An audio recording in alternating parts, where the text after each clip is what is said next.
أتاني الصباح لأسمع فيه نشيد الطيور، لأنسى بكوبي أنين الجراح. أتاني الصباح، وقفت أتأمل من زجاج نافذتي ما يدور في الخارج.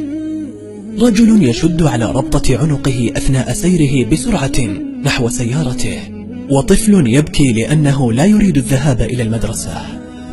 لا شيء جديد، لحين مرور شاب طائش تصدح من سيارته أغاني صاخبة ساءني كثيرا مروره.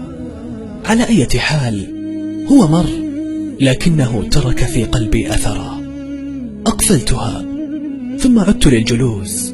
أطرقت بفكري بعيدا، فتصرفه حرك أرجوحة تخيلات كانت ساكنة قبيل لحظات.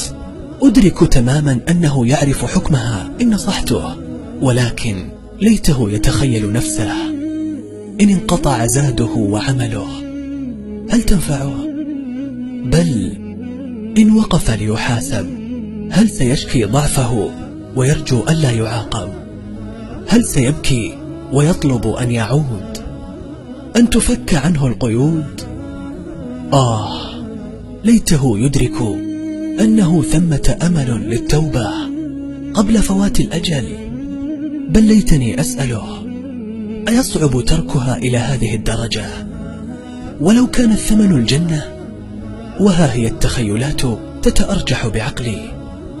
تخيل معي أن تخبر الله بأنك تحب سماعها، وأنك تستصعب تركها، بيد أن حبه في قلبك أكبر، وأنك تعظمه أكثر، ولأجله ستتركها.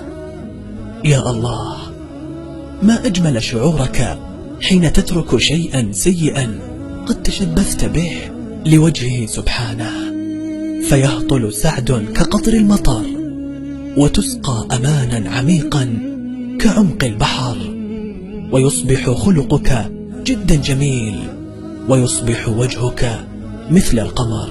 بل ما هو شعورك حين تتخيل نفسك يوم القيامة، حين تأتي على الله بزاد قليل، وفيك من الخوف ما الله به عليم، فتطمئن ويقول لك الرحيم: تركت معصية تحبها في الدنيا وكنت مخلصا في توبتك، ها أنت تعوض يا عبدي، فادخل الجنة. وأي شعور ذاك، وما ذلك على الله بعزيز.